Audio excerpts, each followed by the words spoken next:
Oke,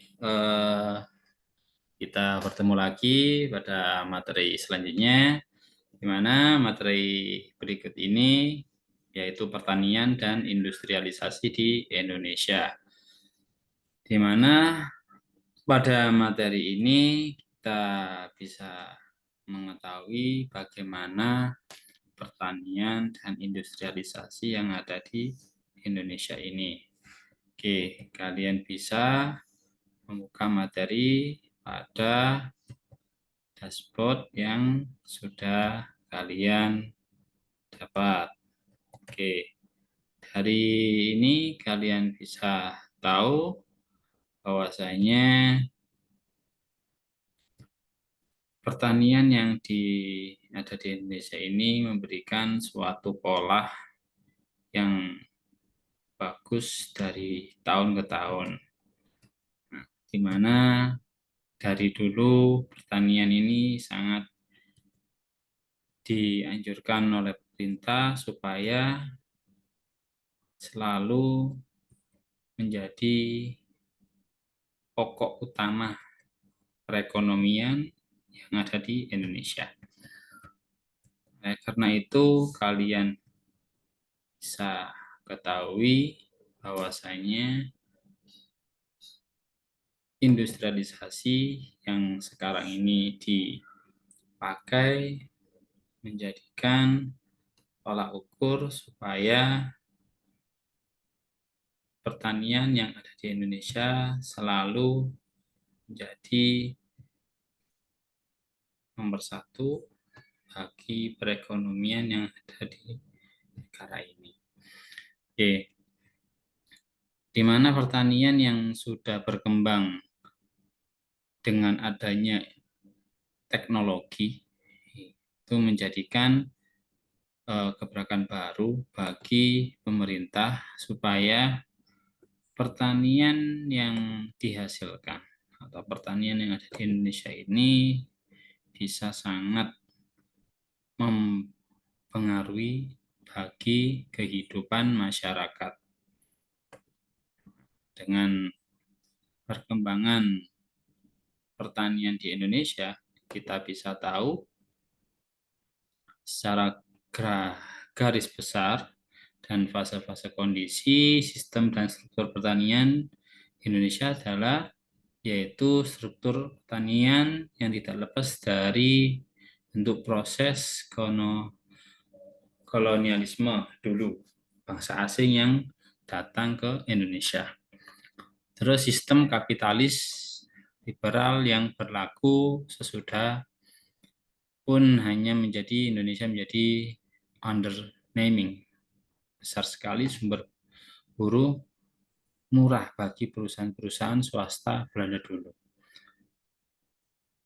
Yang ketiga, reformasi agraria melalui Undang-Undang Pokok Agraria tahun 60-an yang mengatur redistribusi tanah atau Undang-Undang Perjanjian bagi hasil di tahun 64 yang mengubah pola bagi hasil. Nah, di mana mengubah pola ini mengoreksi struktur pertanian kolonial justru makin kehilangan vitalitasnya. Terlebih dari di Orde Baru yang berorientasi mengejar pertumbuhan ekonomi yang tinggi. Itu tidak dibarengi dengan beberapa reformasi agraria.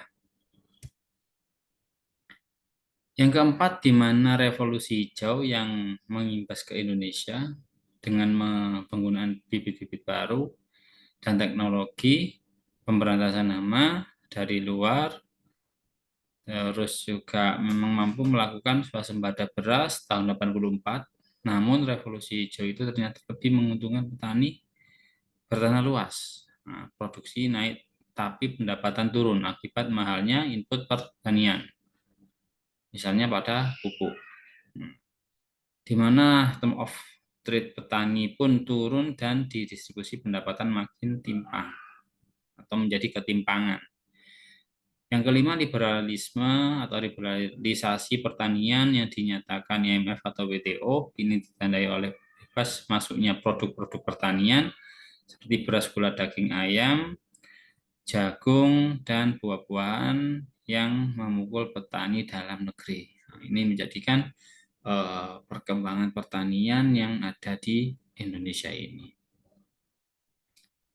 Pada permasalahan struktur pertanian di Indonesia, masalah ini menjadikan bagaimana mentransformasikan puluhan kaum tani miskin marginal ke dalam dunia pertanian lebih modern dan yang memungkinkan mereka hidup layak.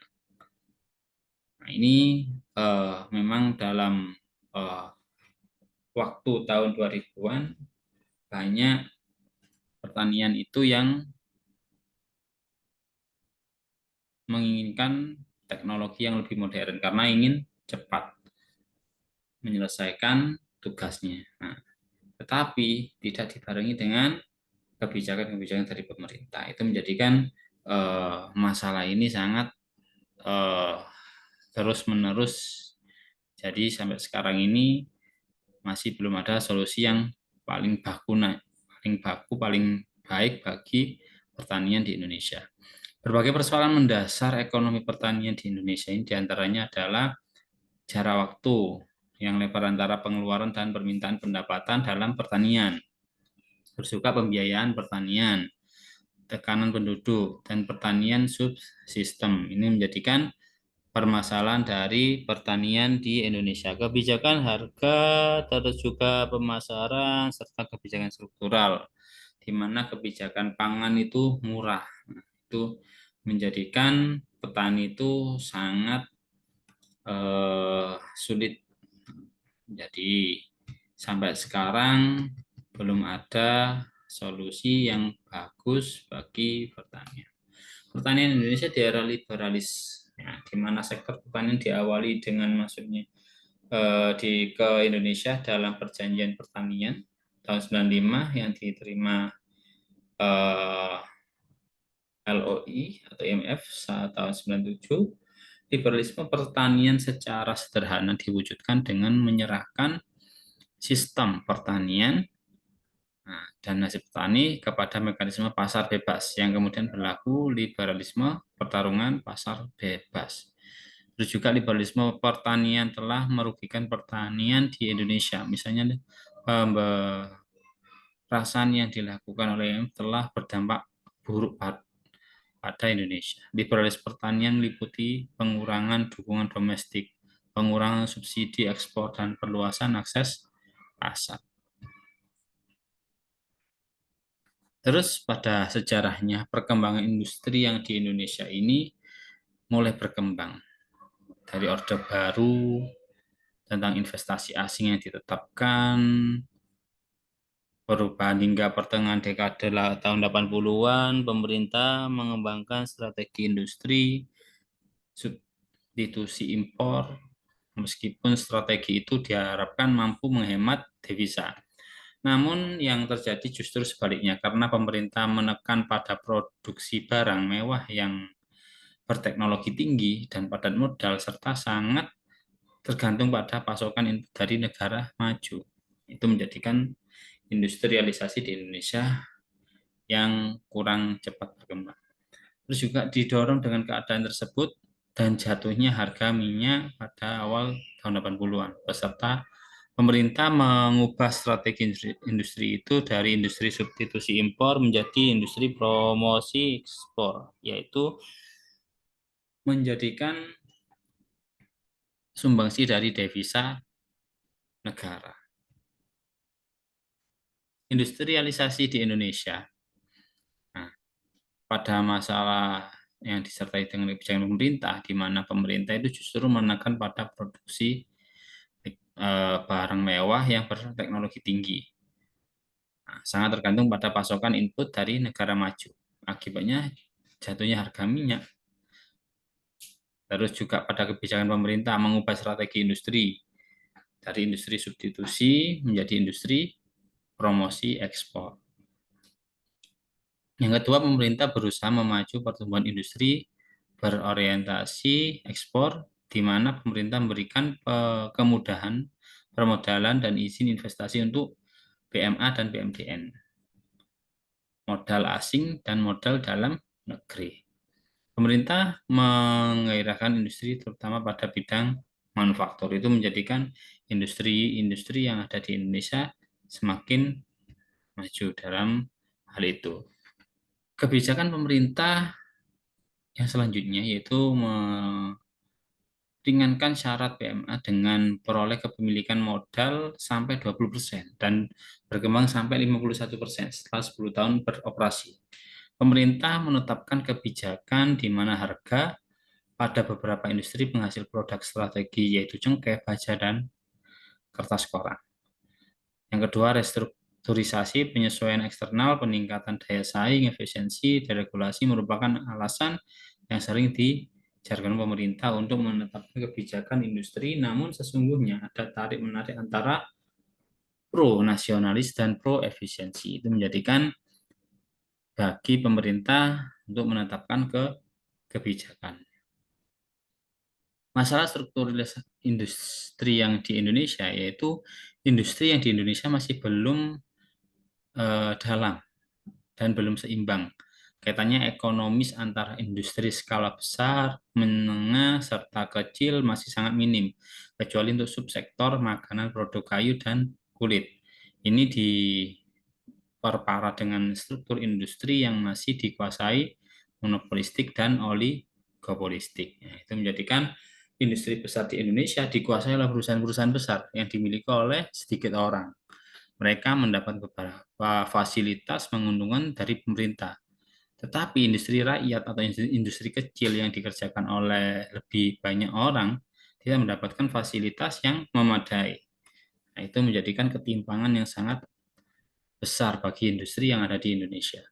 Terus pertumbuhan industrialisasi di Indonesia itu relatif masih rendah dibanding beberapa negara ASEAN. Terhitung terus didasarkan pada kemajuan ekspor di pasar internasional, nilai tambah industri, dan penggunaan teknologi dalam kegiatan industri, menyebabkan keleluasaan sektor industri dan sektor lainnya yang terhambat karena sulitnya investasi baik dari negeri maupun luar negeri.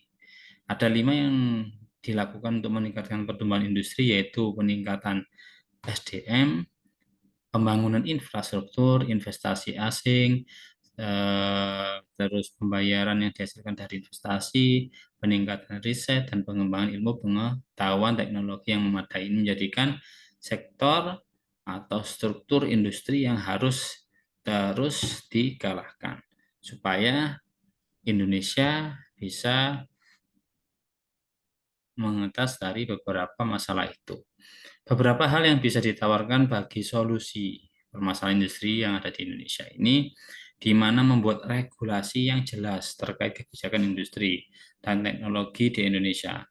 Yang kedua, membuat regulasi yang baru agar setiap industri ini memberikan sharing minimal 15% dari asetnya, baik berupa SDM maupun dana untuk kegiatan development dari desain produk dengan keharusan menyertakan tenaga kerja lokal.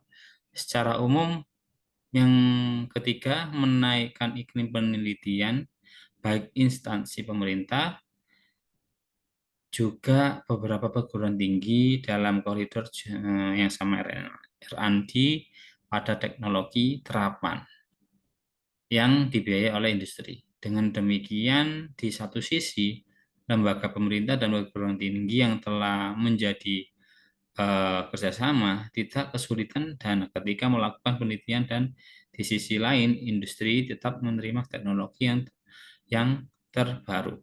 Oleh karena itu, ini menjadikan suatu solusi awalnya memang sangat bagus bagi perindustrian atau industrialisasi yang ada di Indonesia dalam pertanian. Nah, dari eh, materi ini kalian bisa mengetahui dari sisi awal yang dulu seperti apa pertanian di Indonesia sampai sekarang ini sebagaimana, apakah pertanian itu terus bagus atau semakin menurun kualitasnya, atau banyak lahan yang dibuat untuk perumahan. Nah, banyak lahan pertanian untuk perumahan. Nah, itu menjadikan eh, nantinya Indonesia akan banyak mengimpor nantinya. Nah, itu Jangan sampai dalam sistem industri ini pertanian itu ditinggalkan. Itu menjadikan pokok utama bagi pertumbuhan ekonomi juga. Karena apa? Itu eh, bahan pokok atau bahan pangan yang setiap hari masyarakat Indonesia konsumsi. Itu sebagai eh, pertanian yang harus bisa dilakukan teknologi yang terbaru atau teknologi-teknologi yang sangat modern untuk pertanian supaya SDM itu atau masyarakat yang umurnya masih muda bisa kembali ke bidang pertanian. Nah, sekarang masih banyak